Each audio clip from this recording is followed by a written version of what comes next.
Hello, welcome to Ikate's Crossing. What now? We're up to another book from James Redfield, the Celestine Prophecy. We're up to the Secret of Shambhala, in search of the 11th Insight. So here we are, we're up to the 11th Insight. Okay, James Redfield, the Secret of Shambhala,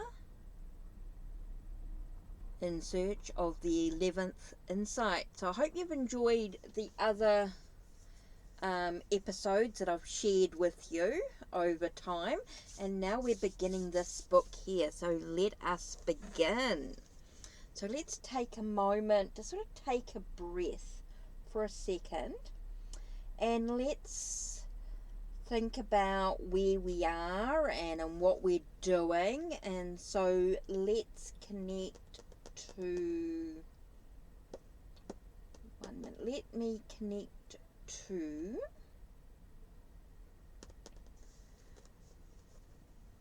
one second. Just give us a second. I just want to grab. Okay, so let us continue. So I'm going to use the Siddartha tarot. Whoa! Card flew out straight away with, what did I get here? Strength. Strength is going to be a big part of this journey, using our inner strength, our inner power, maybe some courage to face our adversities. Definitely feels like it's a very strength moment here in what we're dealing with. Oh, this card here popped out as well.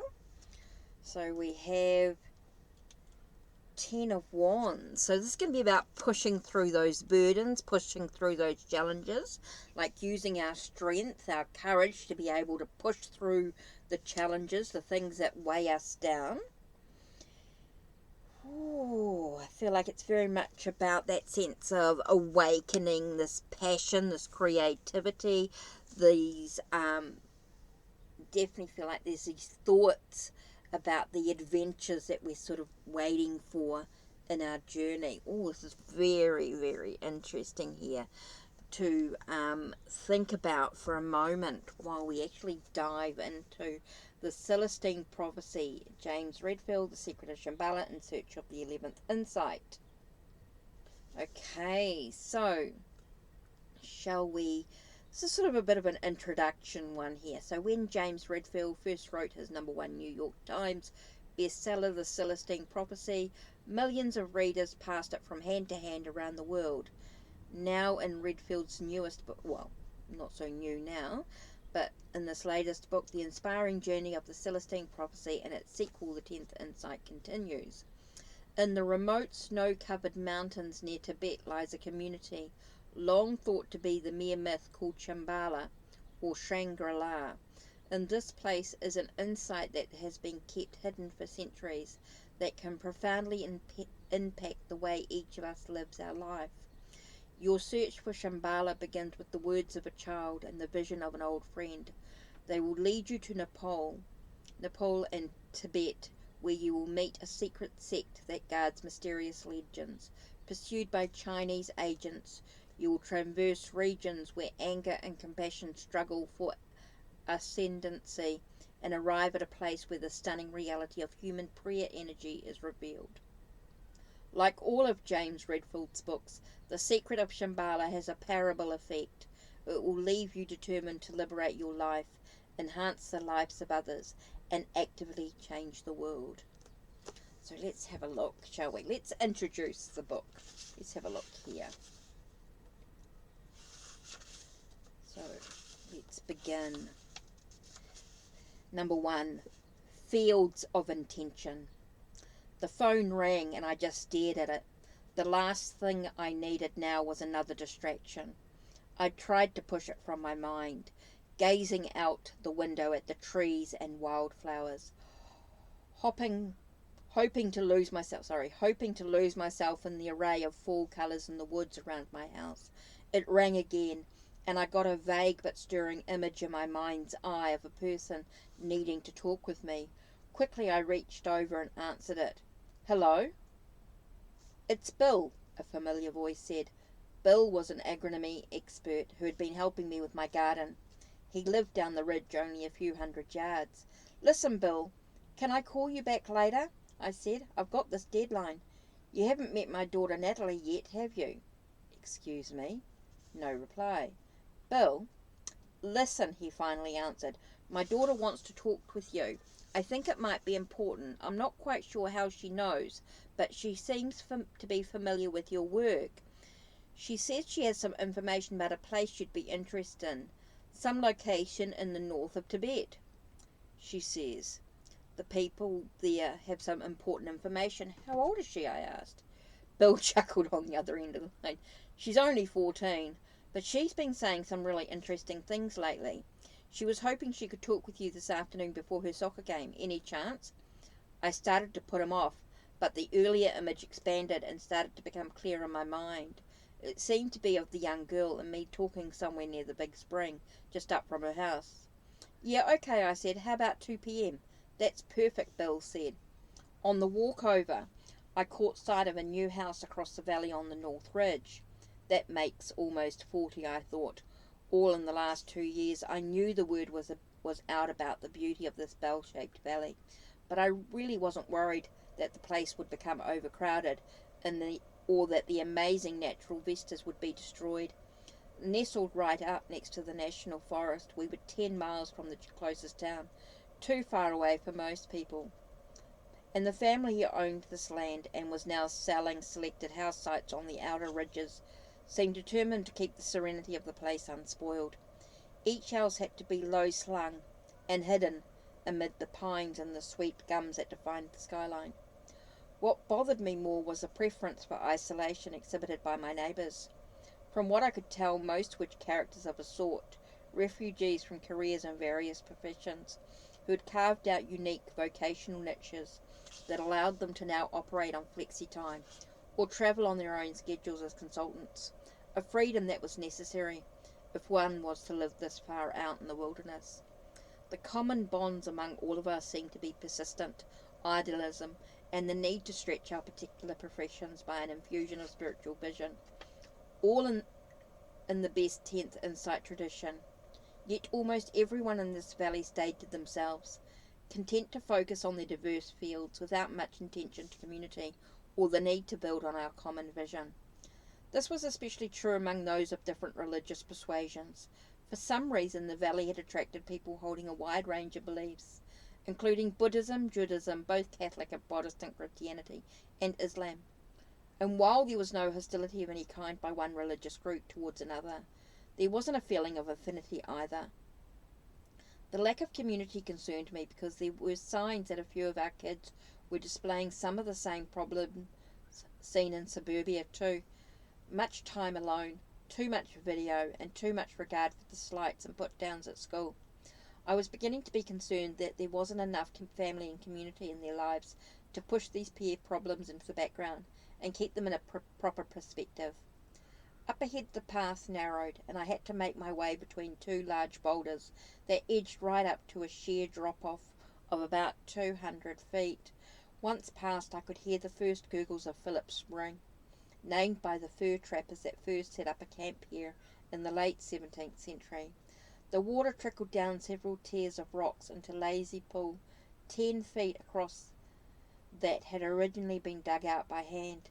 Successive generations had added features such as apple trees up near the mouth and mortared stone to reinforce and deepen the pool.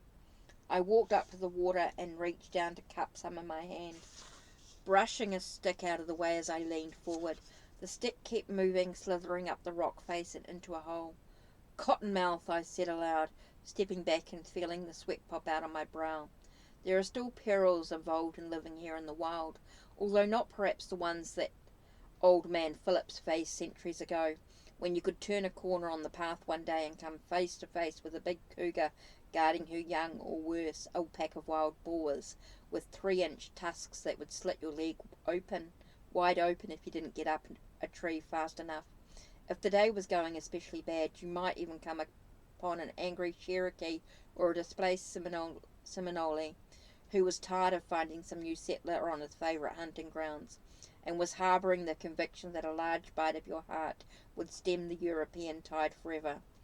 No, everyone alive in that generation, Native Americans and Europeans alike, face direct perils that tested one's mettle and courage in the moment.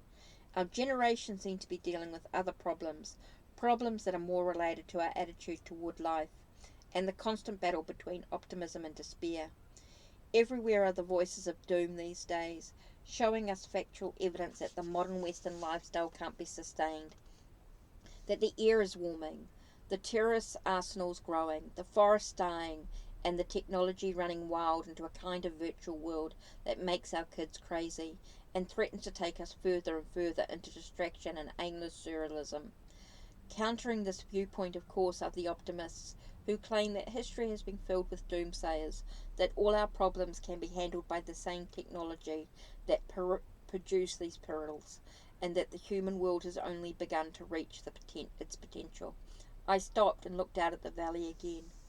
I knew that the Celestine vision lay somewhere in between these poles. It encompassed a belief in sustainable growth and humane technology, but only if pursued by an intuitive move towards the sacred, and optimism based on a spiritual vision of where the world can go. One thing was certain. If those who believe in the power of the vision were to make a difference, it had to begin right now, when we're poised in the mystery of the new millennium. The fact of it still awed me. How did we get lucky enough to be the ones alive, when not only a century changed, but a 1,000-year period as well?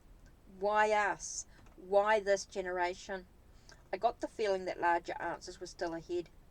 I looked around the spring for a moment, half expecting Natalie to be up here somewhere. I was sure this was the intuition I'd had. She'd been here at the spring, only I seemed to be looking at her through the window of some kind. It was all very confusing. When I arrived at her house, there seemed to be no one home. I walked onto the deck of the dark brown A-frame and knocked on the door loudly. No answer. Then as I glanced around the left side of the house, something grabbed my attention. I was looking down a rock pathway that led past Bill's huge vegetable garden and up to a small grassy meadow on the very top of the ridge. Had the light changed? I looked up at the sky, trying to figure out what had occurred. I'd seen a shift in the light in the meadow, as though the sun had been behind a cloud and then had suddenly peeked out, illuminating that specific area. But there were no clouds. I strolled up to the meadow and found the young girl sitting at the edge of the grass. She was tall and dark-haired, wearing a blue soccer uniform, and as I approached she jerked around, startled. "Didn't mean to scare you," I said. She looked away for a moment in a shy way a teenager might. So I squatted down to be at her eye level and introduced myself. She looked back at me with eyes much older than I'd expected. "We aren't living the insights here," she said. I was taken aback. "What?" "The insights. We aren't living them." "What do you mean?" She looked at me sternly. "I mean, we haven't figured it out completely. There's more that we have to know." "Well, it's not that easy."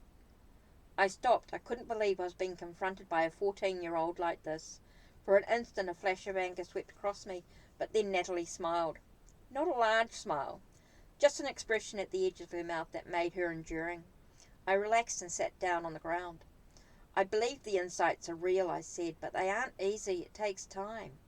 She wasn't letting up. "But there are people who are living them now." I looked at her for a moment. "Where?" "In Central Asia, the Kunlun Mountains. I've seen it on the map." She sounded excited. "You have to go there. It's important. There's something changing. You have to go there now. You have to see it." As she said this, the expression on her face looked mature, authoritative, like that of a 40-year-old. I blinked hard, not believing what I was seeing. "You have to go there," she repeated. "Natalie," I said, "I'm not sure where you mean. What kind of place is it?" She looked away. "You said you saw it on the map. Can you show it to me?" She ignored my question, looking distracted. What time is it?" she asked, slowly stuttering. 2:15. "I gotta go." "Wait, Natalie. This place you were talking about, I gotta meet the team," she said. "I'm going to be late." She was walking fast now, and I struggled to reach her. "What about this place in Asia? Can you remember exactly where it is?" As she glanced back at me over her shoulder, I saw only the expression of a 14-year-old girl with her mind on soccer. Okay, that's it from me for today. Don't forget to check the links down below. Check the links on my channel. so you know when the next video will be uploaded. Take care and blessed be.